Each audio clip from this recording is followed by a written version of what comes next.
All right, howdy, folks. I'm gonna just warn you ahead of time. I'm doing this later than normal, so if the light goes off at any point, then it's just because it's an automatic light. It doesn't stay on all the time, so yeah, you have to forgive me if that happens. Anyway, so it's been a few days. It's now post Thanksgiving, and we've got actually a pretty busy couple of weeks ahead of us here for the awards races here going forward. Today's the 26th. The Gotham Awards are tomorrow. National Board of Review announced their winners on the 28th. Then we have the New York Film Critics Circles. They announced their winners on Thursday, the 30th. Then we have the Annie Award nominations announced on December 4th, and Critics' Choice nominations announced on the 6th. And then after that, we've got Golden Globe nominations, SAG nominations in the that's going to be on the 11th for the Golden Globes and the 13th for the SAGs. Let's see what else here. I think the Producers Guild doesn't come up until January, I don't think, but that'll be coming up soon after that, and then pretty soon before we know it, we're into January, and then we get into the kind of the final stretch there with BAFTA nominations, and then finally at the Oscars when they reveal their nominations. But before we get into any of the actual predictions that I still have for the Oscars, I haven't talked really about any of the technical categories yet, so that's mainly what we're going to do here today. Mostly talk about that, and then there are a couple switches I've made to some of the top categories like Best Picture and maybe one or two of the acting races. There's a few things that I've changed up. But otherwise, we did hear, actually, since my last video, the Indie Spirit Awards have given out their nominations. Uh, let's see, and of course, Indie Spirit always saves their awards for the night before the Oscars. So in that case, it's going to be what it'll be March 2nd or March 3rd, whatever the day before the Oscars, whatever that lands on. Anyways, well, let's just quickly roll down the nominees here. So for Best Film, they have Call Me By Your Name, The Florida Project, Get Out, Lady Bird, and The Rider. For Directing, they have The Florida Project, that's Sean Baker. Chiambra, that's Jonas Carbinano. I have no clue in that. Luca Guadagnino for Call Me By Your Name, Jordan Peele for Get Out. Benny Safdie and Josh Safdie for Good Time, and Chloe Zhao for The Rider. For male lead, we have Timothy Chalamet for Call Me by Your Name, Harris Dickinson for Beach Rats, James Franco got in for The Disaster Artist, Daniel Kaluuya shows up for Get Out, and Robert Pattinson for Good Time. For lead actress, we have Salma Hayek for Beatrice at Dinner, Frances McDormand for Three Billboards, Margot Robbie for I, Tonya, Saoirse Ronan for Lady Bird, Shinobu Turajima for Oh Lucy, and Regina Williams for Life and Nothing More. For supporting actor, we have Nnamdi Asomugha for Crown Heights. I'm not familiar with any of these names. Armie Hammer for Call Me By Your Name, Barry Keoghan for The Killing of a Sacred Deer, Sam Rockwell, Three Billboards, and Benny Safdie for Good Time. Supporting actress, we have Holly Hunter for The Big Sick, Allison Janney for I, Tonya, Laurie Metcalf for Lady Bird, Lois Smith for Marjorie Prime, and Talia Lennis Webster for Good Time. Then we have, for the screenplay race, they have just one category for Best Screenplay and then another category for Best First Screenplay. So for Best Screenplay, they have Lady Bird, The Lovers, Three Billboards, Get Out, and Beatrice at Dinner. For Best First Screenplay, we've got Donald Cried, The Big Sick, Women Who Kill, Columbus, and Ingrid Goes West. For First Feature, they have a special award here for that. We have Columbus, Ingrid Goes West, Menashe, Oh Lucy, and Patty Cakes. And also, well, they're kind of important because they can sometimes determine who the winner is. But for cinematography, Killing of a Sacred Deer, Columbus, Beach Rats, Call Me By Your Name, and The Rider. And for editing, Good Time, Call Me By Your Name, The Rider, Get Out, and I, Tonya. Anyway, so, yeah, as you can see from that, there's, and I've got the final numbers here too, but a lot of love for Call Me By Your Name, a lot of love for Get Out. Good Time scored really big here. Lady Bird got a good number of nominations. Columbus got a few. I, Tonya did. Three Billboards, though, is the one kind of shocker to me. That one underperformed, I thought. Also, we got The Big Sick. I thought maybe could have done more than two nominations. The Florida Project, I was thinking I don't know why Willem Dafoe was not in there for supporting actor. Maybe there was a thing of maybe he was considered lead and he just didn't have enough slots for him. Even though both Best Actress and Best Director have 6 slots, I think that would just be because of a tie. Because I don't think Indie Spirits puts 6 up there in general. I mean, unless it is a tie situation, kind of like the Globes do the same thing. And I think actually Gotham Awards had the same case with one of their categories too. But yeah, 3 billboards to kind of disappointed not getting into the best film category. Let's see, and there was what else was there? I, Tonya got in for best film at the Gotham Awards. Was not one of the 5 for here at the Indie Spirits. Let's see, what else was I thinking about here? Well, Greta Gerwig not getting in for directing for Lady Bird is kind of a surprise, especially considering there are 6 slots because of a tie. I'm kind of surprised Greta Gerwig wasn't one of those. And I'm really starting to think, and I haven't seen the film yet, I'm actually planning to see Lady Bird later this week. Also, the Florida Project is playing near me, but unfortunately, with my schedule, not able to see a screening of that. I'm only able to see a screening of one movie this week. And it's going to be either the Florida Project, Lady Bird, or the new Denzel movie, Roman J. Israel. But unfortunately, with my schedule, it only works out that I can see Lady Bird. So I'll see that one later, and I'll get thoughts out on that later. But I'm dying to see Florida Project. It looks really good. It kind of looks like, even though I liked Moonlight, but this kind of reminds me of Moonlight, and I think I might actually like this one better than Moonlight, just based on the trailer. But yeah, who knows at this rate. But anyways, otherwise, there's a lot of movies like The Disaster Artist I thought could have maybe gotten in for one of the best film nominations, possibly. I mean, I don't think it was at Gotham either. But then I thought screenplay was also a possibility for that one. Then we see Get Out for Jordan Peele. I'm surprised. Was that Jordan Peele's first screenplay? Otherwise, I think he would be a shoo-in to win that first screenplay prize. But since he's not in there, I think that leaves it wide open for either The Big Sick or Columbus. Both of those have really been doing well on the indie circuit here. And then Beatrice at Dinner got a couple of nominations there. That's one I've seen a couple ads for it. I haven't sat down to watch the movie, but that one might be a one and done. It might get a couple noms at the Globes, especially Salma Hayek for comedy musical actress. That category is pretty empty. Once you get past like Judi Dench and Saoirse Ronan and Emma Stone, and there's one other one that I'm forgetting right now. But yeah, we'll talk about Globes at a later time. But and actually, those nominations are coming up, so we'll get back to that one sooner rather than later. But also kind of surprised, Sean Baker getting in for director. I had him in at the Oscars for a long time, but just because the movie wasn't quite getting the traction that Moonlight had up to this point, I took him out in favor of Martin McDonagh, who again was missed out here for the director category. And instead they went with like Akiambra, Good Time, The Rider, kind of 3 films that really don't have any Oscar traction at this point. Not really. I mean, Good Time also scored really well at the Gotham Awards, but I don't know if I see that one getting too much love at this point. I mean, it could be a total surprise and shock us and actually get a few Oscar noms, but I'm just not sensing it at this rate. And then also Robert Pattinson got in again for lead actor. I'll tell you what, this kind of, I don't see him getting in for the Oscars at this rate, especially considering that something like Darkest Hour and Phantom Thread weren't eligible here. Who else do I have getting in? 'Cause I think of these 5, I think I only have Timothy in at the Oscars. Denzel I have getting in. He wasn't eligible here. I can't remember who my 5th person is, but yeah.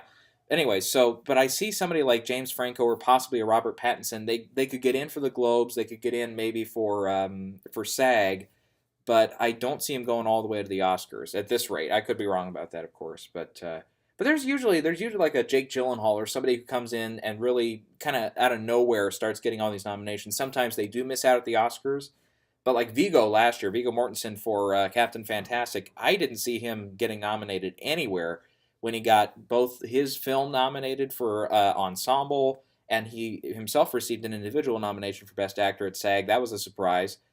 I thought, and there was some category confusion on Captain Fantastic at the Globes.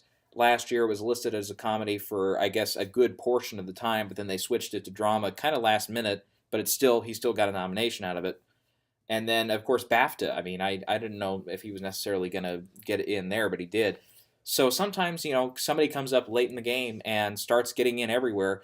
I could see somebody like a Robert Pattinson getting in at the Globes, maybe, for one of those slots. I mean, of course, we'll talk about it more later, but that one is really starting to pile up its nominations. But again, something like I remember Robert Redford, clear back to what was it, All Is Lost. He got nominated everywhere. He started winning a lot of the critic awards too. Like I think he won New York Critics or something like that, and everybody all of a sudden, and then he got a Globe nomination and a lot more. And then all of a sudden he's out of the race and didn't get nominated at the Oscars. But it was that year I do remember being very competitive. And this one, it's starting to get up to because I mean Timothy Chalamet I think is a given at this rate. Obviously Gary Oldman's a lock at this rate. Daniel Day Lewis is a really good bet. Denzel is starting to kind of teeter there.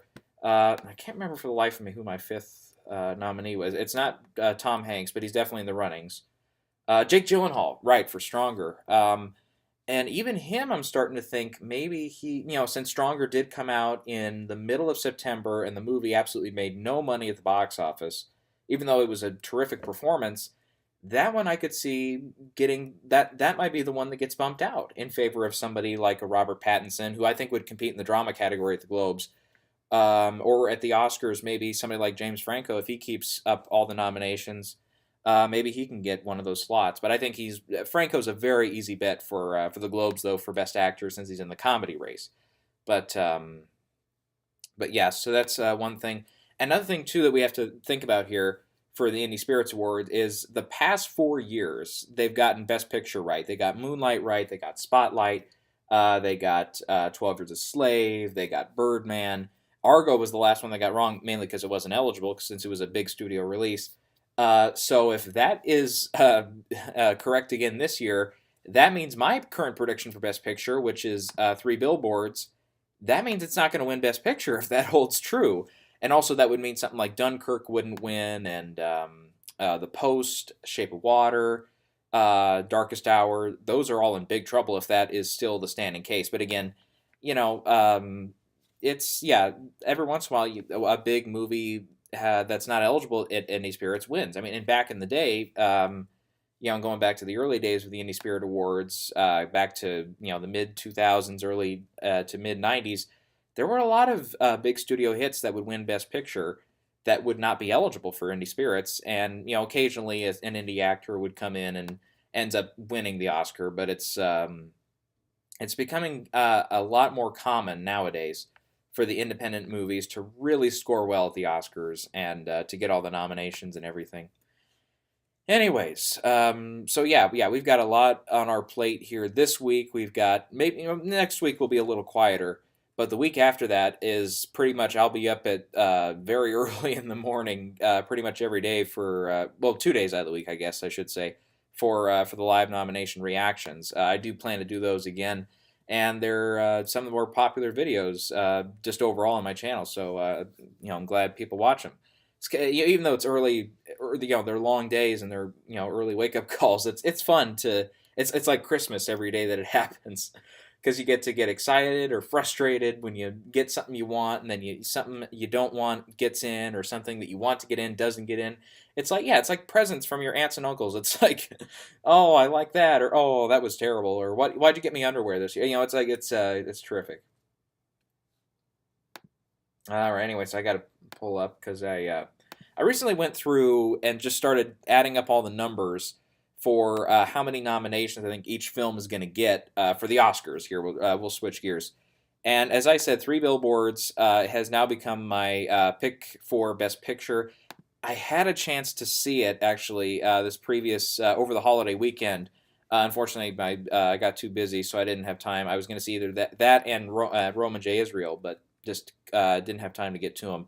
So still have to see that one, but I should be able to see it here in the next couple of weeks. For sure, I'll be able to see it before Christmas, and I think Shape of Water will expand by then. If everything goes well with Call Me by Your Name, which so far it's doing phenomenal business in limited runs, That one will hopefully be expanded by Christmas time. The Post probably won't hit. I think it's not going to hit wide release till January. Yeah, Florida Project. That's a wait and see. Darkest Hour should expand in the next couple weeks. Lady Bird, I'll be able to see it this week. Phantom Thread is coming out around Christmas time in limited, so it'll probably be January. Itonia opens in limited release. Is it this weekend or next weekend? That one, I think it's next weekend. Yeah, maybe right after Christmas or during Christmas week, that one will expand. Let's see, what else have I not seen? Mudbound is on Netflix now. I haven't had a chance to watch it yet, but I'll get around to that one when I can. Downsizing will be out in Christmas, so I'm just naming off a couple ones. The Greatest Showman opens right around Christmas in wide release. And Disaster Artist opens in limited this week and should be wide release in the next couple weeks before Christmas for sure. So I'm just kind of naming off all the stuff here, but yeah, otherwise I've seen and that sounds like a really really long laundry list of films I have yet to see. But obviously Dunkirk I've seen. Let's see, I already saw. What was the other one that I saw that I had a lot of nominations for? Well, Beauty and the Beast, that one I have getting a few. Stronger, The Big Sick I've seen. War from the Planet of the Apes I have getting into a couple categories. Star Wars come out around right before Christmas, so I'll see that one right when it opens. I haven't seen Blade Runner yet, but I have that one getting actually a lot of nominations. So yeah, yeah. So my personal opinion on this really doesn't help me. It actually hurts me having not seen the films yet.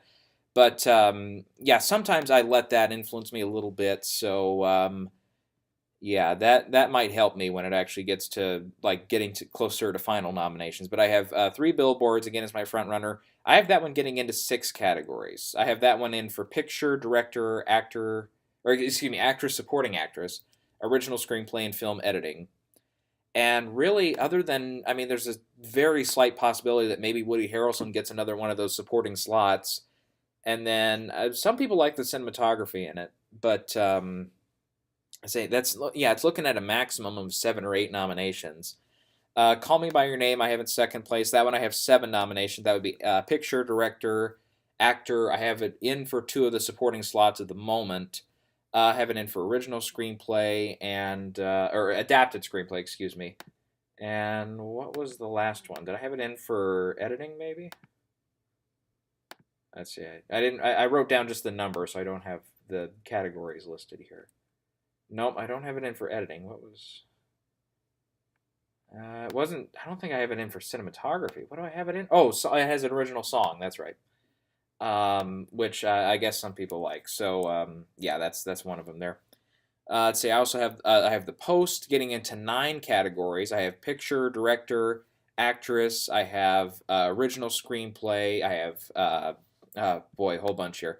I have it in for film editing. I have it in for cinematography. I have it in for makeup, which is kind of a shaky prediction, but it could come true. I have it in for score, and then I also have it in for sound mixing. I think that's 9. Pretty sure.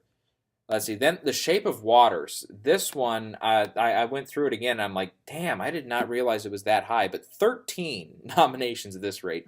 So I have picture, I have director, I have actress. I haven't put it in for either supporting actor or supporting actress. Both of those are very possible.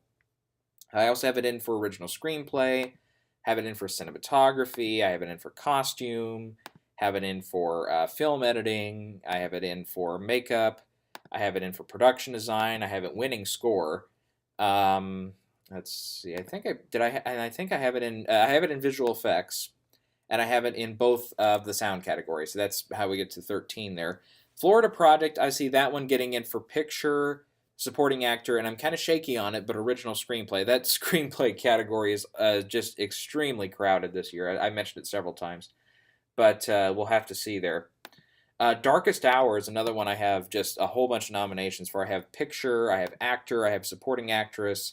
I have that one actually missing the original screenplay category. But I do have it in for cinematography. I have it in for costume design. Costume design, excuse me. I do have it in for film editing. I have it winning makeup. I think I have it in. Yeah, I have it in for production design. and then I'm also putting it into the score category. And I haven't seen the movie yet, so I don't know how much war footage it shows, but the sound categories also could be a possibility there. Ben Mendelsohn is still getting a few cheers here and there for supporting actor, so maybe that could be a possible nominee. And Joe Wright is also another possible nominee there. Lady Bird, I have picture, I have actress, supporting actress, and I have original screenplay. Four. That's it. Dunkirk, I have getting into 8 categories. I have that one in for picture. I have it in for director. And after that, it's kind of just the tech categories. I have it in for one of the visual effects categories, but I could see it could actually miss the. They have a short list for visual effects. I could see it missing for that. I have it in for both the sound categories. I have it in for score. I put it in for film editing. I actually have it winning film editing, but I don't know how that's going to work out. And then I also have it in for cinematography. So I think that's all for that one. Phantom Thread, I have getting 3 nominations. That would be at this moment I have it in as one of the slots for Best Picture. I don't know how that's going to hold up. Then I have Daniel Day-Lewis getting in, and costume design being the last one there. And then since we get up to 10 slots, I put Itonia in there for the 10th slot for the moment here. So if that happens, it would be picture, actress, and supporting actress, I think, would be the only 3 there. Yeah, that one. I'll get back to Best Picture here in a minute, but yeah, we'll talk about what could happen with those slots here. Then Stronger, I have getting into 3 nominations. That would be lead actor for Gyllenhaal. I do have Tatiana Maslany. I can never say her name right. For supporting actress at the moment, that it's kind of a gamble at this rate. And also adapted screenplay, I have it in, even though again that's a real gamble at this stage. The Big Sick, I have getting in for both supporting actor and supporting actors for Ray Romano and Holly Hunter, but again that's shaky ground. Blade Runner, here we go. I have that one winning cinematography. Let's see, I put it in for film, not for film editing, sorry. I put it in for production design. Then I put it in for both of the sound categories and also for visual effects. Let's see, then we have Beauty and the Beast. I have getting 3 nominations. One of those would be for song. I think the Evermore, the one that the Beast sings, I think would probably be the best bet. And then I have it in for both production and costume design. The Greatest Showman, I have the same 3 categories, production and costume design, and also one of the original songs. The Last Jedi, I have getting in for score, sound editing, sound mixing, and visual effects, which is the same that The Force Awakens did a couple years ago, except that also got into film editing. We'll see on this one. Coco, I have getting into 2 nominations. I have it winning, actually both of them. That would be animated feature and original song for Remember Me.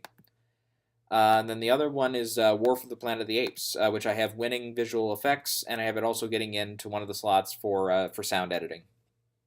And then there are a few here and there, a few films, I should say, here and there that I have getting in, but they're only for 1 nomination. So that would be like, let me just pull up one here.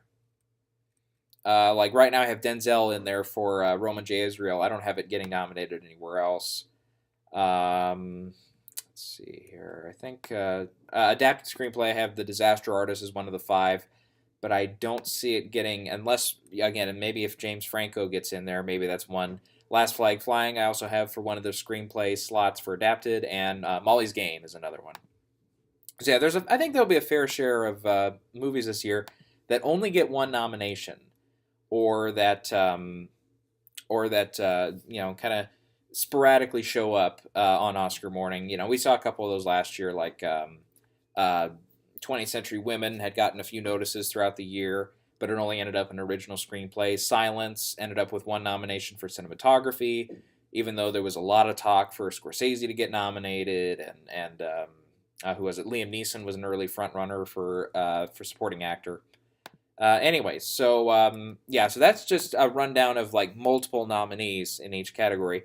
But let's get into actually the specific categories here, and I'll give some more in-depth thoughts for each of these tech categories. So let's start with the visual effects here, which is always a fun category to talk about because they have kind of like makeup, and I think we'll get it later this week, but the original song category, also they have a short list where they kind of put out a certain number of films, and it's like only these number of films can be nominated. I think for makeup, they whittle it down to 7. As I recall, visual effects gets it down to 15 or 20, something like that. It's a round number like that.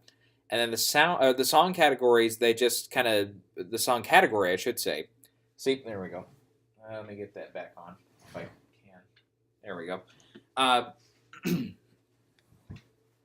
but the song category, they get it down. They just kind of decide which films, and which songs are eligible for that. So yeah, so that one, it's not like there's a select number that they just strike some out. Just some songs they just consider uneligible.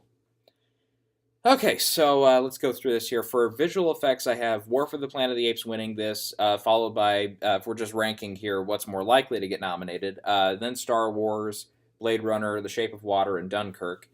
Yeah, I think War for the Planet of the Apes, maybe just a personal factor for me, but it's for me, it's probably the best Planet of the Apes movie of the entire series, including the originals.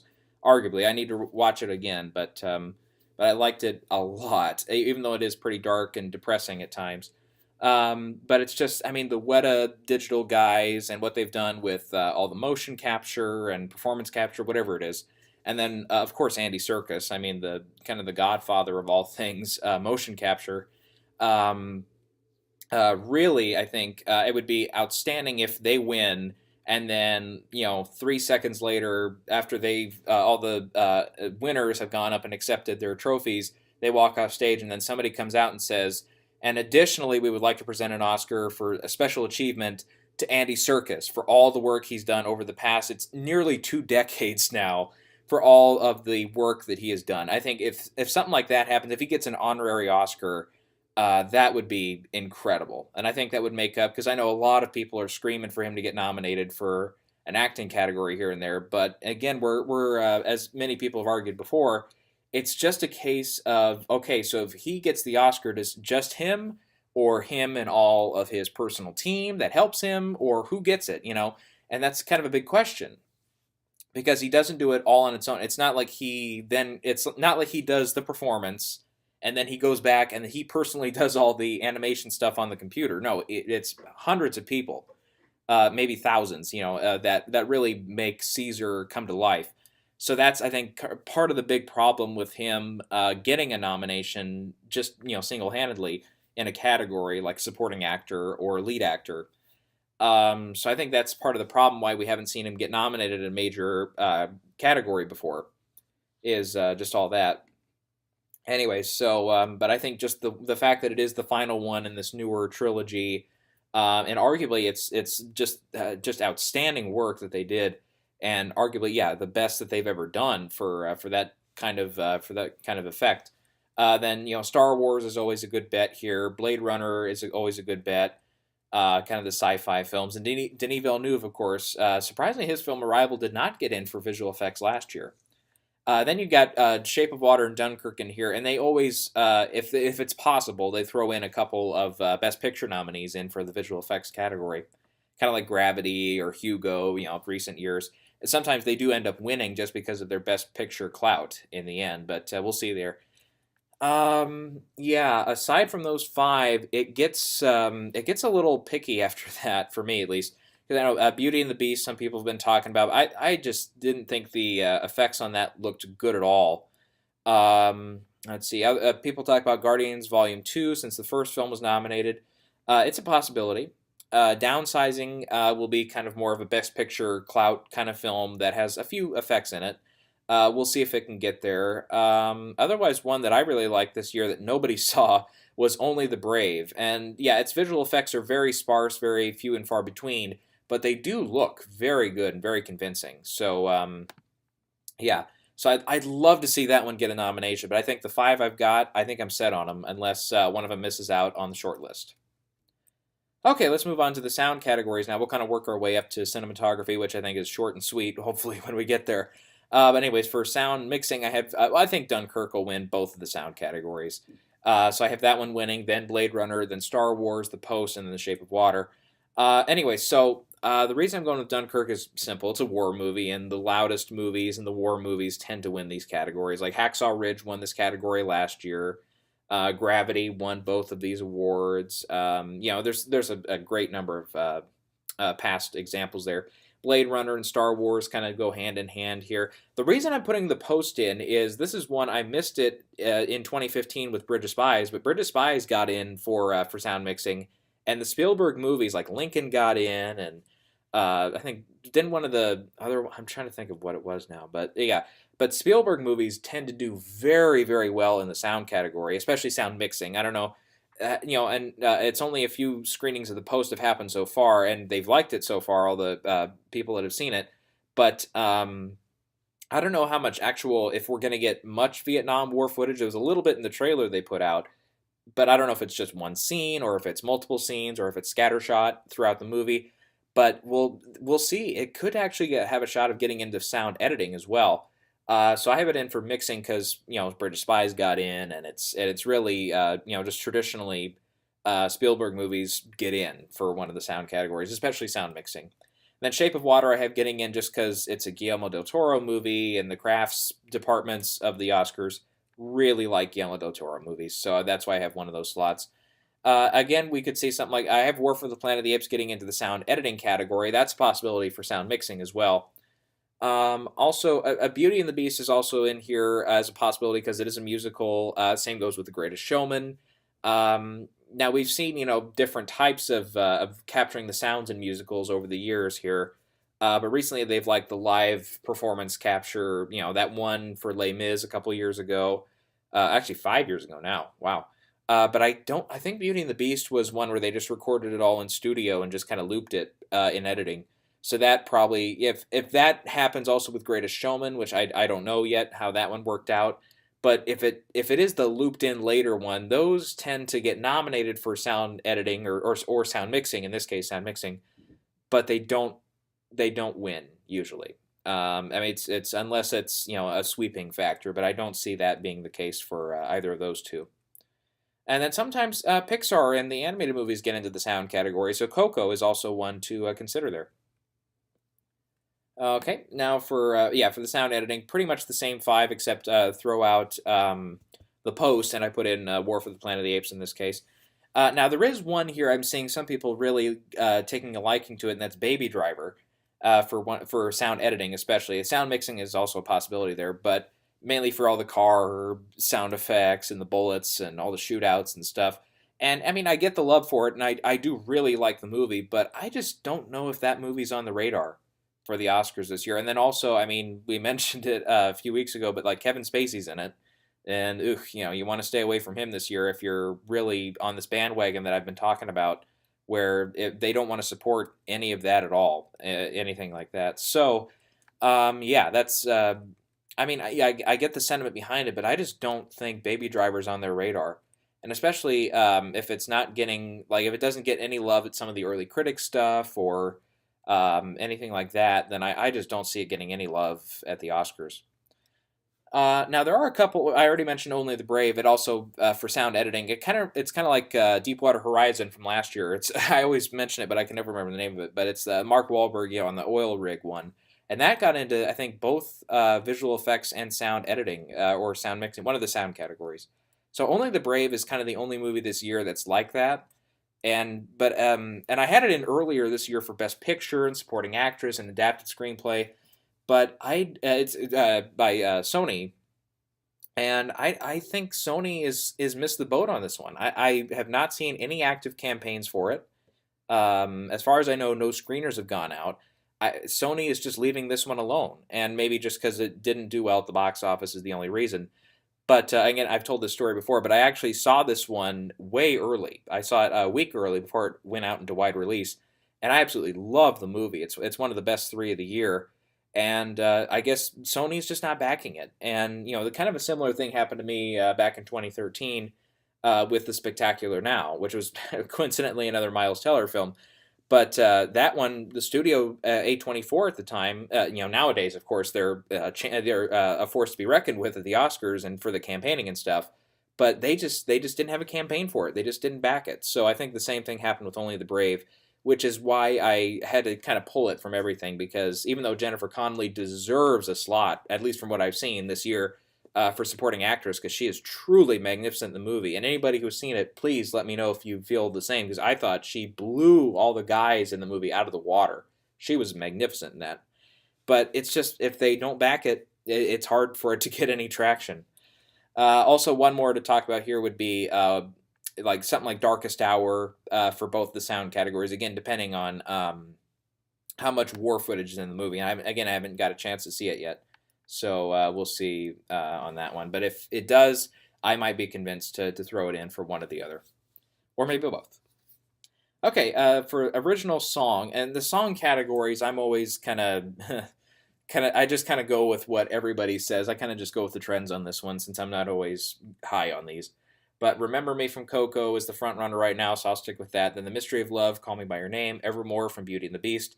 This Is Me from The Greatest Showman, and then there is one. I think it's a documentary, Cries from Syria. There's Prayers for This World, is one that people are liking quite a bit. So I'll throw those 5 out because they're kind of the front runners right now.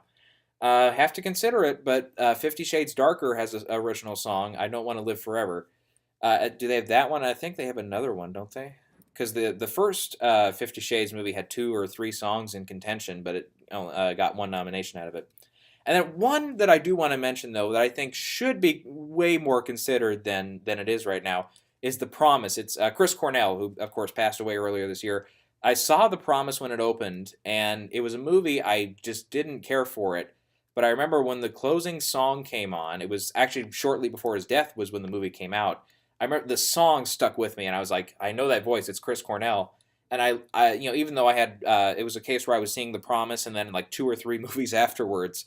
So I had to get to my next screening, but I stuck around through part of that end credits just to hear the song because it was magnificently well done. And of course, with his passing, I think this is a really, it's a possibility that he gets a nomination. I don't know if he would posthumously win the category, especially over something like Coco, which the Pixar movies, especially if they're a front runner. And Disney animated films too. If they're a front runner for that original for animated feature, then traditionally they'll also take along something else like song if they have a good shot at it. So I would love to see The Promise get in there, and it's still a possibility. I would probably put it behind Prayers for This World and the 50 Shades song. It's probably 6th or 7th in the lineup, but nobody saw the movie. And the people who did see it, some people liked it because I think it was based on one of those airplane novels, but critics destroyed it. So we'll see if that gets any love. Okay, for original score, I have Shape of Water winning. That's Alexander Desplat. It would be his second win if he gets it, but they love nominating him at least at the Oscars, even if they don't give it to him. Then Dunkirk, even though, and I know a lot of people say Dunkirk's going to win this, but just all the all the ticking clock is pretty much 90% of the score, and which I think would be enough to get him a nomination. But I just don't see him going all the way for a win there. Even though I don't think he's won since The Lion King, though I think this would only be a second win. But and he, Hans Zimmer, of course. Even though I'm not always a big fan, like the Interstellar score for me was completely forgettable. And there's a few scores here and there he's been nominated for that I'm like, really, he got in for that? But and he's not. Don't get me wrong. I think he really is one of the better composers working today. I mean, other than of course somebody like John Williams. But yeah, I think he's a guy who deserves to have multiple Oscars on his mantle. I mean, maybe he got one for the score for Lion King, and then I think did he pick up one for the song too? He might have had something to do with the song. That's sometimes we forget that's how they get their next Oscar. Then I have Darkest Hour in there. The composer's name has escaped me right now, but he usually works with Joe Wright, and I think he won for Atonement. The guy Dario somebody. I always mess up the last name. So, okay, and then we're going with a repeat of 2013, or no, it was 2011. Sorry, I was thinking the wrong year. For John Williams getting 2 nominations, one for The Post and one for Star Wars: The Last Jedi. Let's see, 2011 that was War Horse and Adventures of Tintin. He got a double nomination for. And there's multiple years, actually, he's also gotten 2 nominations. So I see that as a big possibility there. People like, of course, Coco. We always have to consider that. Let's see. I always forget his name. The guy who works with Paul Thomas Anderson, I think it's Johnny Greenwood or something like that. I need to see his name again. But he did actually Inherent Vice. He worked on last time with PTA. And that score, even though I didn't really like the movie, all that much. I mean, there were parts of it I liked, parts I didn't like, but that score I think should have been considered more heavily. That's one I would consider for sure as a possibility. I mean, I don't know. Some of the early screenings of it, they haven't mentioned the score specifically, but I think it was one. It's one that people would like. Three Billboards. I think that's Carter Burwell. I might be wrong about that, but Carter he always gets a lot of shoulda, woulda, couldas because I think he's only been nominated once for Carol. Excuse me. I need to look this up. Who did the score for Three Billboards? Yeah, it was Carter Burwell, and yeah, I know for him. I mean, everybody always talks about how he deserves 5, 6, 7, 8 nominations at this point, but he's only gotten one. Let's see here. I think he also did the score for Wonderstruck, which people have been talking about. Now, one I'll list it, but not confidently, is Blade Runner 2049, another Hans Zimmer thing. But the thing is, with the score category, they really like it when it's the one composer, but it's very rare for you to get in with two or more composers. And with Blade Runner 2049, I know it's Hans Zimmer and somebody else, but they just hate it when you've got multiple composers in there. And actually, The Revenant had two composers; they disqualified it. I think there was another separate reason, but that one didn't get in. Otherwise, that would have been a given for that year also. Victorian Abdul is another one. I think it's tongue-tied. Alexander Desplat again for that one. That'd be a good nomination there. Actually, one I don't have it getting in for Best Picture, but Get Out. The score for that, I mean, especially the opening little segments there of the score, really good. Really, should be noticed there for sure.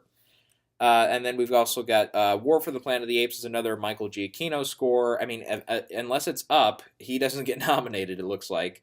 I mean, he even missed out for Inside Out, which should have been, if it didn't win that year, other than Ennio Morricone. I think that was the same year. Really, he should have taken that one if it wasn't for Ennio. But that's one I think should be considered because there's some really beautiful moments to that score there. And again, it's kind of, since it's the wrap up of the trilogy, I think Michael did a tremendous job with that. And then, the two musicals, Beauty and the Beast and The Greatest Showman. Sometimes the musicals do get in, like La La Land won this thing last year in a cakewalk, pretty much. The thing, of course, with Beauty and the Beast is it is Alan Menken coming back, and it's pretty much, he just copy and pastes the old score from Beauty and the Beast. So I wouldn't be surprised, actually, if we hear it's disqualified here pretty quick. But, and The Greatest Showman, I don't know, they really haven't, 20th Century Fox is behind that one. They haven't put out a lot of confidence at this rate in the movie. With any early previews or anything, so it might be one that does well at the Globes and maybe gets a couple of tech nominations, but that might be it. Okay, let's move on to the design categories now. That's production design, costume design. Starting with production design, I have Blade Runner out front here, followed by Beauty and the Beast, Darkest Hour, The Shape of Water, and then The Greatest Showman. This one, I'm kind of going with Blade Runner just because of the futuristic style of it. That usually helps with the production design category. We've seen like Star Wars, some of the Star Wars movies win this, and a few other sci-fi kind of films have won this. But right now, Shape of Water is actually the front runner according to a few sites here. And yeah, I mean, it's obviously a period piece and everything, but having not seen the film, maybe there's something I'm missing there. But that's one people have really gone crazy for. Darkest Hour is, again, kind of a standard period piece kind of question, kind of thing there. And then, there's this big link, of course, between production and costume design, where it's very rare for a film to, if it's nominated for both, to lose both, or to win only one. Like if it wins one category, it usually ends up winning the other, like Great Gatsby. Actually, La La Land broke that last year. It only won production design. But there's other examples there. But yeah, for Beauty and the Beast, that's why I have that one ranked so high. I haven't winning costumes, but I not sure if it'll win that production design one or not. And that's also why I have The Greatest Showman in there. Dunkirk is one, this could easily get in. Dunkirk could easily get in and shove off one of the other contenders here. But the thing is, with Dunkirk, it's not, other than the beach, there's not a lot of actual production design in there. It's the open air or it's the sea. It's not really all that. Obviously, we have to find the vehicles and all that. That plays into the production design too. But then otherwise, you've got the army outfits. That's the costume design. All the other stuff there. But there's a few sequences toward the end. I don't want to spoil it for anybody who hasn't seen it yet, but there's a couple sequences where they do show stuff outside of the actual city of Dunkirk, but and Dunkirk Beach and all that. But it's very minimal. That's why I don't have it ranked as one of the top five. And also, we have to consider The Post, another period piece, Phantom Thread in there as well. It's another period piece. The Last Jedi, another sci-fi film. So yeah, those are all ones to consider there. Okay, going over to costumes now. Like I said, Beauty and the Beast, I have winning this. And then Greatest Showman ranks second since it is a musical and also a period piece. Darkest Hour, I have in there, The Shape of Water, and then Phantom Thread. Yeah, I think Phantom Thread, yeah, easily could do very well here. And actually, Inherent Vice got in for costumes too, so PTA usually does pretty well in that category. I'm actually surprised it didn't get Boogie Nights didn't get nominated back in the day. Okay, Victorian Abdul is also a possibility here. The Beguiled, Wonderstruck, Dunkirk are all kind of period pieces. Let's see, Blade Runner, the futuristic one, sometimes gets in for costumes. Star Wars is a possibility. I actually just saw Murder on the Orient Express, the remake, and there's actually some really nice costume work in that. I wouldn't actually be surprised if that one got a nomination here. Also, I thought the score by Patrick Doyle was actually pretty good for that too. It's maybe just a couple moments stand out, but Patrick Doyle he's no stranger to that original score category. So that could actually end up being this year's Passengers, where it comes out kind of late in the year. It gets mixed to positive reception and ends up with a few Oscar nominations. Also, The Post is another period piece. We consider that one as well. Okay, let's move on to the makeup category. Oh, this is always my most fun category because those idiots, those knuckleheads in the Academy who vote on this stuff, they always leave out the best stuff for the. They leave it out of the short list. Anyway, so Darkest Hour I have in there right now, Shape of Water, and then The Post. What usually ends up happening is they get one that really, really deserves it, and then the other two nominees, there's only 3 nominees in this category, the other 2 are just kind of fluff pieces that only have a little bit of makeup in there or not so extensive makeup, and it always kind of pisses me off. But anyways, so I think Darkest Hour is the showiest of these 3, at least from the trailers and stuff that I've seen. Shape of Water, I think, is actually pretty expendable here. The Post I see, because obviously in the trailer stuff we see like a few of the actors, like Bruce Greenwood is almost unrecognizable. Bradley Whitford is you have to hear his voice before you recognize that's him. Even Bob Odenkirk kind of looked a little. I mean, he looked like and sounded like Bob Odenkirk, but it took me a little bit. I was like, okay, that is Bob. At first, I thought they were putting something on me there. And I think David Cross, I think he's only in, if he's in the trailer, he's only in there a little bit, but I saw a behind the scenes photo, and he also does not look like David Cross. He looks very different. So I think those could obviously help The Post out tremendously. Again, I'm seeing love for Beauty and the Beast in this category when there's really no makeup in it. I mean, not that I can remember, at least. I mean, if there is, it's forgettable to me. And all the Beast stuff is CGI. It's not makeup. And we mentioned it, I think, a couple of times before. But Guardians of the Galaxy, the first one got in, so that's a possibility. Let's see, It. This would be the only category I think it has a contention is It. Just for the clown makeup and stuff. But again, I think there might be some CG in there. I think some of the eyes at least look really fake, so maybe it's just me, but those look like CGI. And then I, Tonya, it looks like Allison Janney puts on some makeup for some of her later days as her character. That maybe could get in. I mean, I wouldn't bet on it at this rate, but that's one. And also, we're seeing it really take off at the box office. Wonder. This is the new Jacob Tremblay where he gets, it's kind of like, basically it's a new version of Mask. I can see that one actually, if it makes the cut for the short list, that one I could actually see getting in. I think it's from Lionsgate, I think is the studio behind it. And sometimes, they'll pick a random one to kind of really put their money behind for nominations and stuff. And sometimes it works out. So we'll see if that one gets anywhere. Okay, we'll save the two. These are arguably the 2 most important categories for last year's cinematography and film editing. So let's start with editing, actually, first. So for film editing, I have Dunkirk in there, followed by The Shape of Water, The Post, 3 Billboards, and Darkest Hour. And of course, other than Birdman, it's a rule in this category. I think you have to go back to Ordinary People before that, where if you're going to win Best Picture, you have to at least be nominated for film editing. And that was the case also last year for Moonlight and Spotlight, even though they didn't win. And of course, Birdman wasn't nominated, but that was again the first time that it happened in close to 3.5 decades. Anyway, so yeah, so likely our Best Picture winner is here. This kind of like the Indie Spirits here. It's kind of like, well, if the film you're betting on doesn't get in, then it's that could really hurt it. So that's something like Call Me by Your Name. I didn't really think about that at first, but yeah, now it's obvious. Yeah, that it probably won't get in unless it really takes off here in the next few weeks. And like I said, I do have Dunkirk winning this. And then The Shape of Water, The Post, Three Billboards, Darkest Hour. I think they're all likely bets for the Best Picture top prize there. Again, just Call Me by Your Name would be the other one there. But I am seeing a lot of love for Blade Runner here. It's a possibility. Like I said, the Force Awakens got in for one of the slots there. So they do go with the sci-fi films sometimes.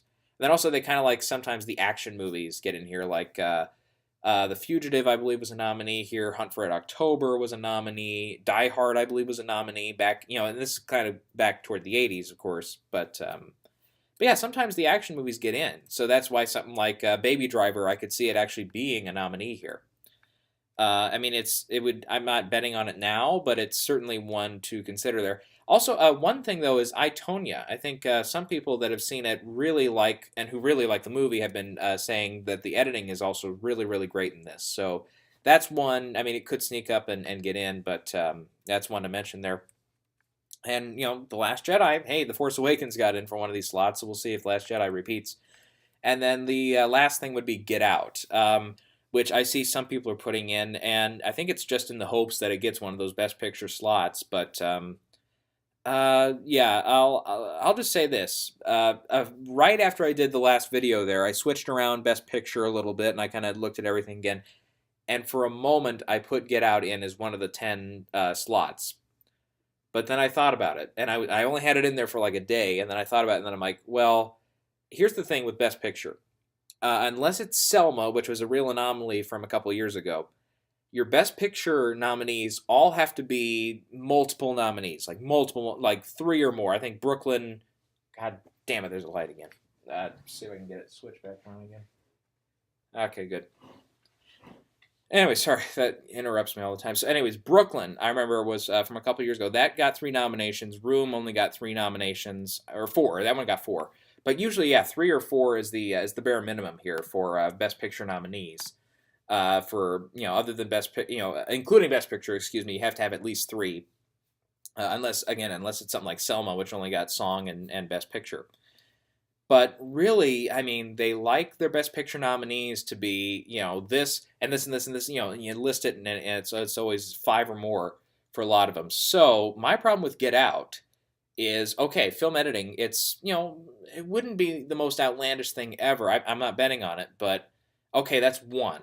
Original screenplay, that's a possibility. And again, even though I don't have it getting in, I consider it a possibility. Okay, that's 2. And then Best Picture would be the last one there. Okay, that's 3. But I just don't see it getting into like the Ace Eddie Guild. I don't, we'll see what WGA classifies here, because they always throw out random writers. There's always a rule, and I don't understand why it is, but it's like some writers aren't eligible there. So we'll see. Jordan Peele, I believe, is eligible at WGA, but that's, I see that one getting in regardless, actually, at WGA, since a lot of the competitors, like Three Billboards, isn't competing there.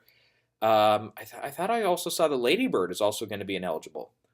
So at WGA, you always have to just wait and see with the nominees what's going to get in, what's not going to get in. So that one, I mean, if those 2 are out, that easily makes room for Get Out for WGA.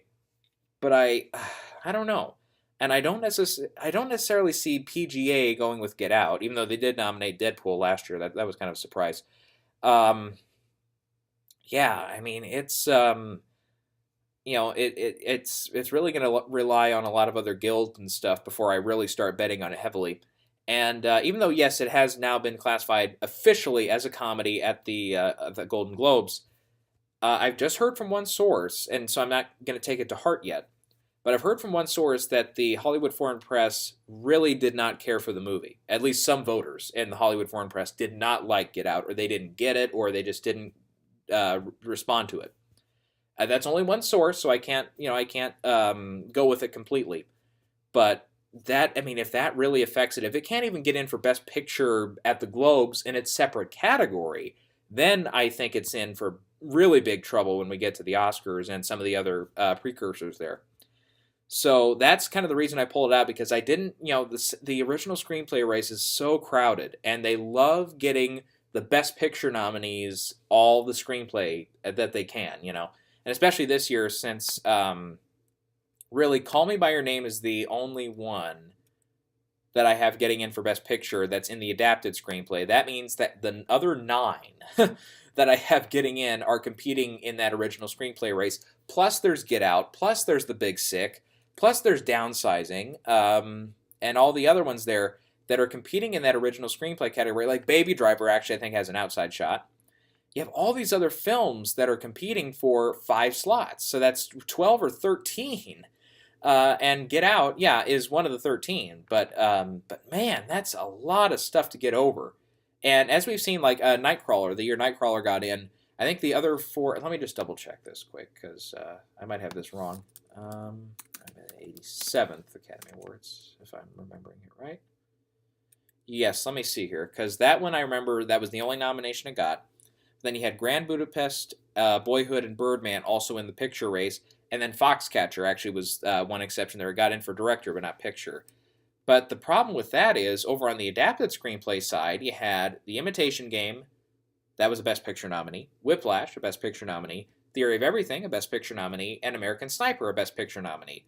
And Inherent Vice was the only one that didn't get in for picture that year that was in the adapted screenplay race. So a lot of the screenplay categories, yeah, you'll have one slot that you don't save for a Best Picture nominee. But, so yeah, that would be the only excuse. But since it is so, the scales are so tipped in favor of original screenplay this year as far as the vast majority of the Best Picture nominees, it's going to be tough. And it's, like I've said this all year, it is the toughest category to predict this year, bar none. I mean, that and then maybe Best Actress. But yeah, it's just... it's pulling teeth. It's really hard to determine that. Anyway, so that was my little spiel on that. Cinematography, we're going to end on this one. And this one, let's just say it, it's done. Roger Deakins is finally going to get an Oscar for Blade Runner, if everything holds true. And yeah, I think it's well-deserved, even without having seen the film. Just the commercials for it, I'm like, yep, he deserves it. And of course, just the work of his career. This is like, I can see it now. It's Oscar night. They call his name for the Oscar, and the entire auditorium, it's a standing O for Roger Deakins, because he's worked with a lot of directors, and I'm sure tons and tons of Academy members as well. And he obviously almost gets nominated for pretty much every film he does. So yeah, I easily see him winning this. And then Dunkirk, Shape of Water, Darkest Hour, and Post are the other ones I have in there. Now, Call Me by Your Name was a nominee for cinematography at the Indie Spirits there, so that's one to consider. Yeah, it got in there, but again, that's without something like Dunkirk, without Blade Runner, and Darkest Hour, and a few others there. And then Wonderstruck, I've heard some rumblings about. We kind of talked about it last time, but Wonder Wheel is from a very awarded cinematographer of the past. Yeah, other than that, I mean, it's kind of a stiff year, actually, this year for cinematography. Sometimes cinematography does get very competitive, but really, I think, other than these 5, and then Call Me by Your Name, and then maybe a little love for Wonderstruck, I am not really seeing anybody else here, any other films that are really gunning for an award here. Well, one we do have here is the Phantom Thread, but I believe since... and again, I've only heard this from one source, but I believe that in the credits, there is no DP credited, which means, it was rumored that Paul Thomas Anderson also shot the film himself.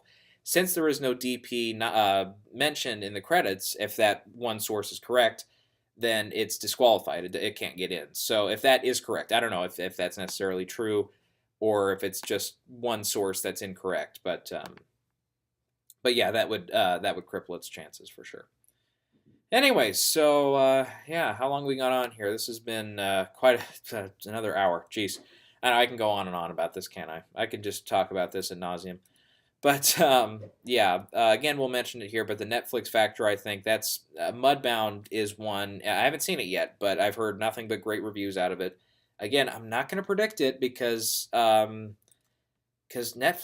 hasn't gotten in at the Oscars yet, and it's there's so many other award shows like SAG especially, and like the Golden Globes. They have the TV categories, and a lot of their TV nominations come from Netflix and come from the other streaming services. But but yeah, I mean that's the Oscars are kind of the last major award show to jump the hurdle. So I mean they could do it this year. I mean it's a possibility. And especially when we look at like the adapted screenplay race, like it's bottom of the barrel for that category this year. And Mudbound is technically competing in the adapted screenplay category. So that's one I can. I mean, if they accept it and if they start nominating it for other stuff, like say gets in for some of the tech categories, like a costume or editing or something like that. Just for an example here. I could see it, yeah, getting in then for screenplay, and it could potentially win screenplay too, from what I've heard. It's evidently a very well done script, even though, yeah, Call Me by Your Name has probably already got this one set in stone, but I mean, it's too early to tell at this rate.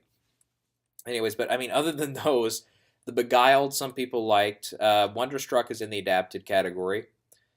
Um, let's see, there was Blade Runner 2049, which I don't necessarily see getting into adapted screenplay.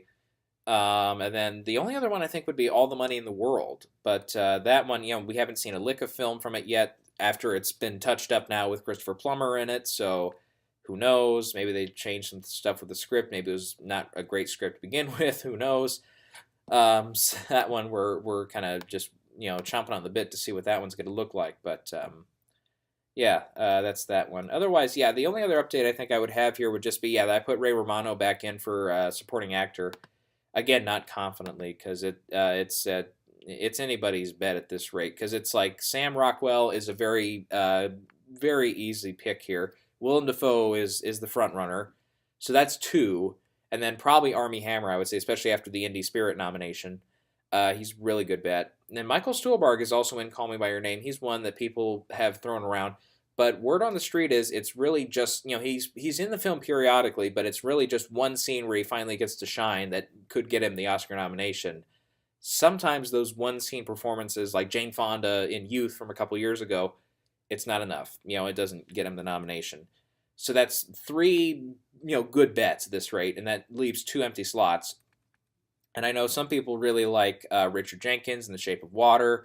From the previews, it actually looked like Michael Shannon had the meteor role there and kind of the one that they would gravitate more toward as the villain role. But that's one. Jason Mitchell from Mudbound is one that people really like. And that's one, just from the previews I've seen for Mudbound, it does look like he really gets in deep with a really nice performance there just from the previews.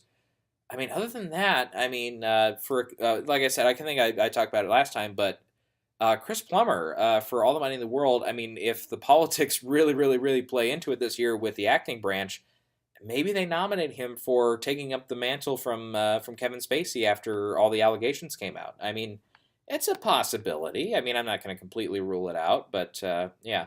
And then going back because I did have Tatiana in there, and she, I mean, I think she should get as much buzz, if not more buzz than Jake Gyllenhaal, because she has just as strong a performance for me and stronger, at least from my perspective. But I have not heard anybody else really champion her this whole year.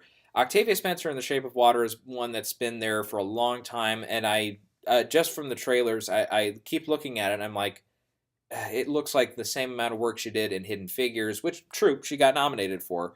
But it just looks like one of those roles that doesn't really, I mean, obviously it contributes to the plot and to the story and everything, but it doesn't look like one of those exceptional, performances, which I think is really what the Academy's looking for here.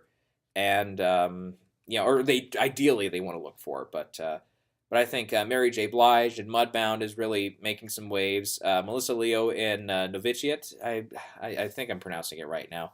That's one. I actually saw the preview for that one finally. I think it's in wider release now, starting this weekend.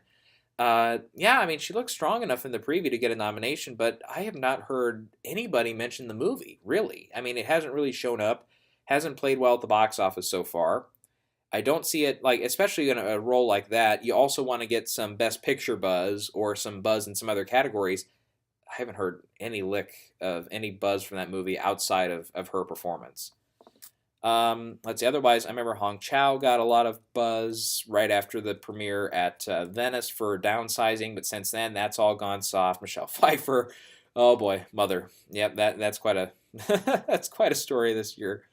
Um, yeah, we'll wait and see on the Post because the Post has a couple of really, and then for the supporting actor too, the Post we have to consider because we have a lot of great supporting character actors and actresses in supporting roles there from the Post. We'll see if maybe one of them can break out. Like from the trailer, it looked like maybe, oh shoot, what's her name?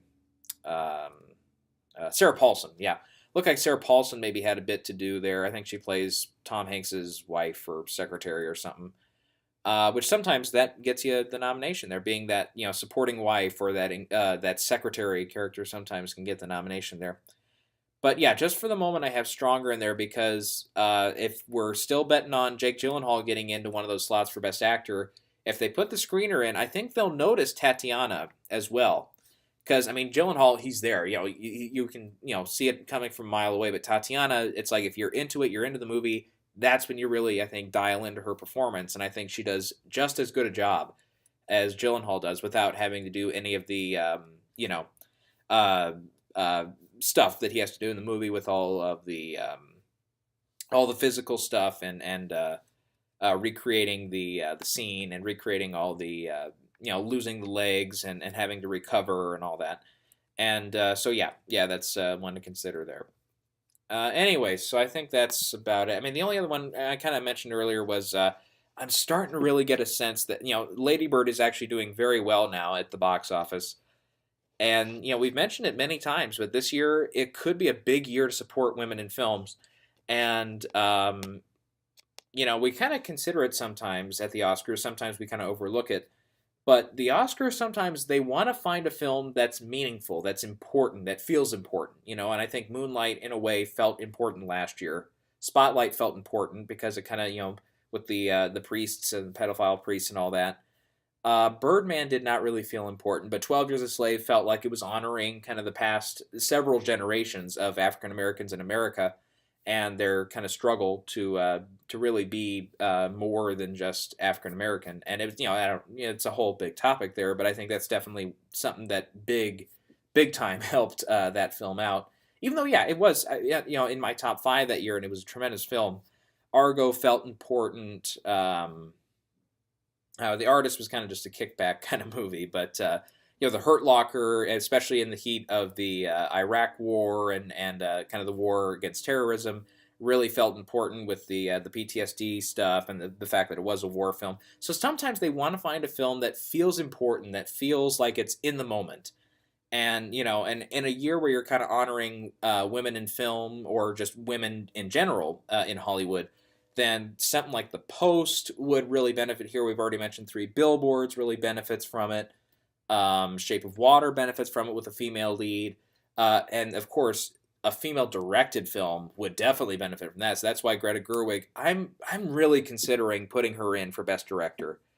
Like I said, I see the film later this week, so sometimes seeing the film gets that for me. And I've mentioned it several times through the years here, but the Best Director race, for some odd reason, I have this weird anomaly where every once in a while I'll see a film and I instinctively know it's getting in for Best Director. Like that happened with Foxcatcher, and I put it in, and it was Bennett Miller that year. I kept him in, and I pulled him out at the last minute because he kept missing everywhere.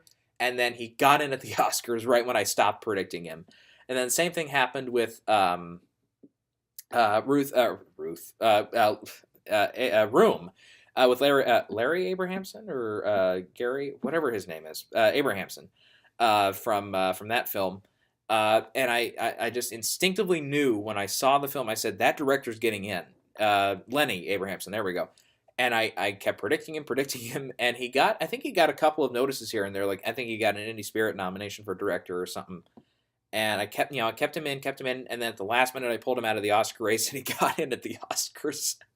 And and then kind of like last year, Mel Gibson for Hacksaw Ridge. I had that feeling but I only said it was weird because I was watching it and I was like, I can see the Globes going for this. I didn't see the Oscars going for it, so I said I see the Globes going for this movie and for Mel Gibson, and it got in at both for director and picture at the Globes, and then I had it getting in for picture at the Oscars, and that happened.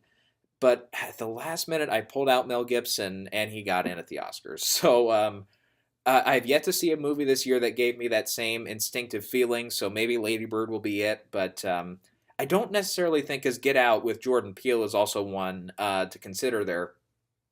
Um, I didn't get that feeling when I watched Get Out, but then again, when I was watching the movie, I didn't necessarily think it was going to be a Best Picture contender clear back in February or March. I saw it in March actually, so. Yeah, but then another one, of course, would be Joe Wright for Darkest Hour. Since his movie is going to get a lot of nominations, it feels like this year's Imitation Game, where it does well across the acting categories and the tech categories. And, of course, what's his name? The director of that movie, whose name I'm forgetting now, but Morton Tildum, that's it. He got in for one of the slots for Best Director. But I think that was after he got in at at DGA. I think he got in. That's when I put him in, but I was not predicting him early on. So yeah, that's a lot of stuff here, and yeah, like I said, we've got a busy week here.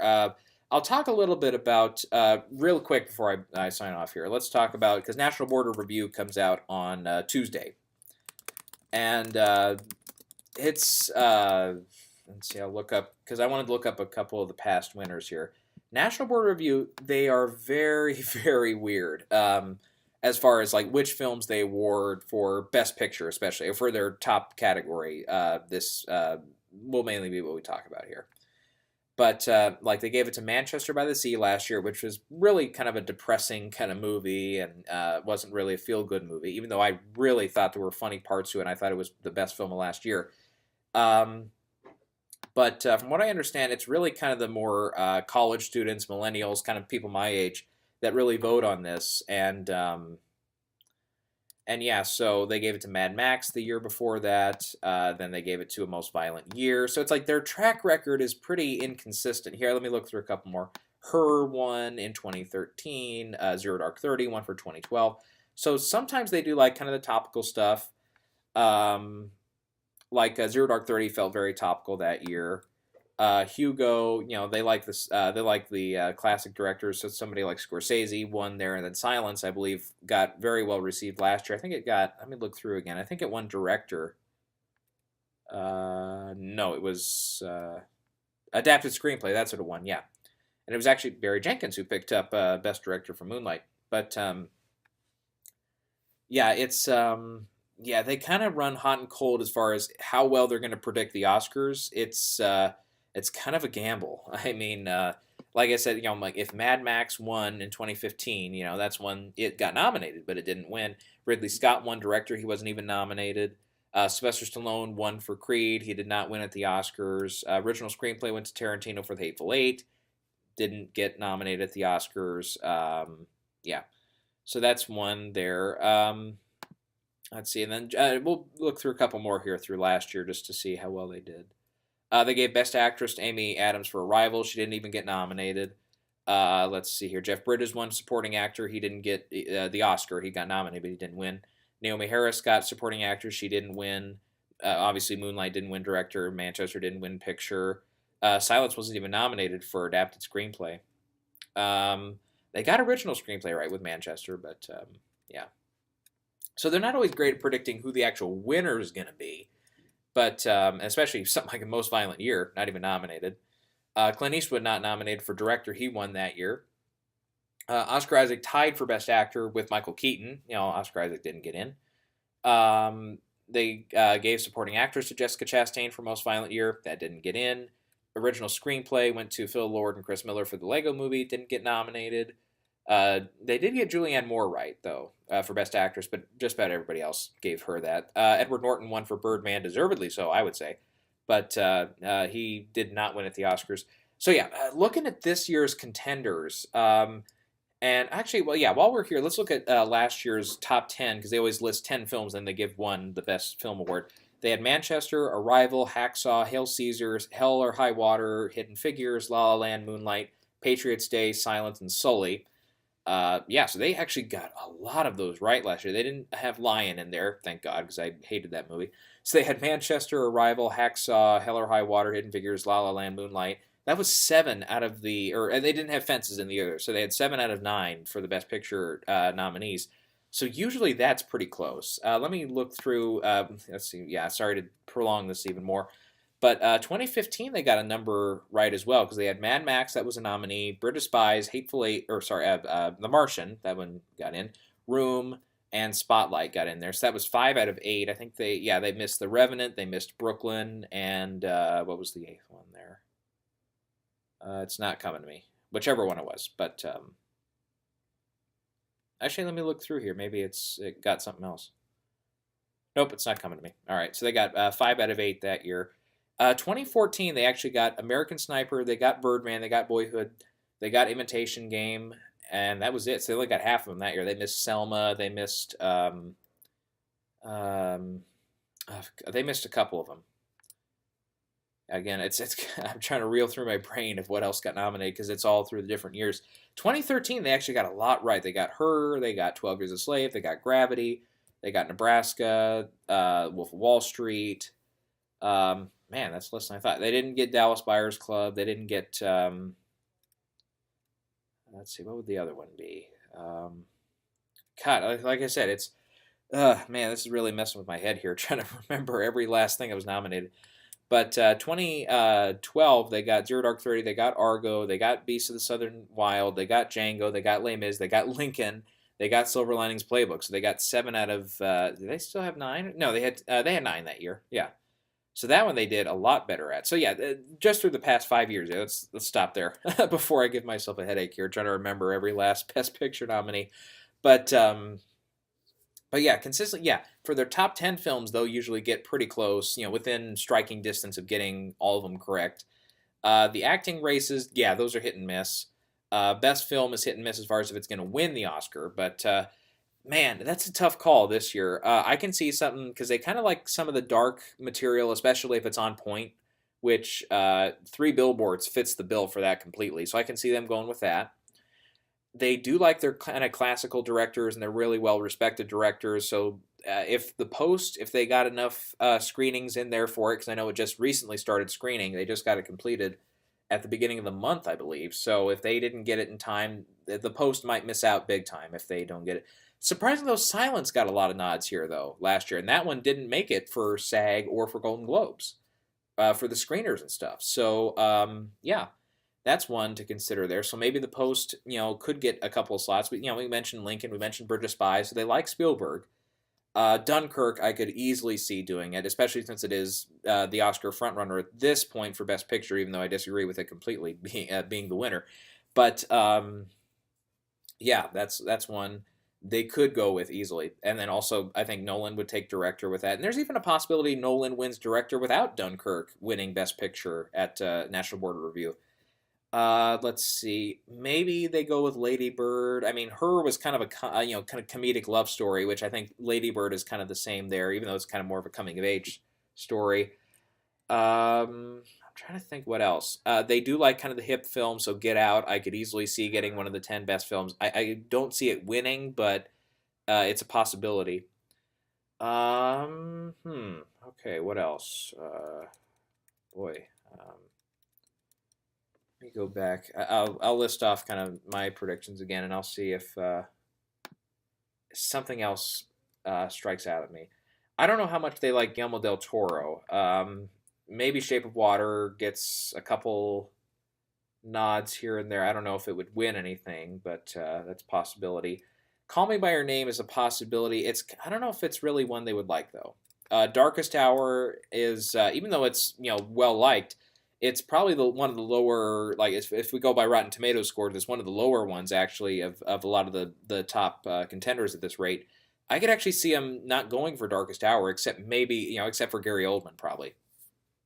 Florida Project could get in.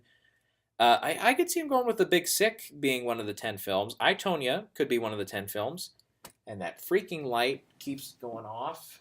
I'm just about done here, so we'll get that back on.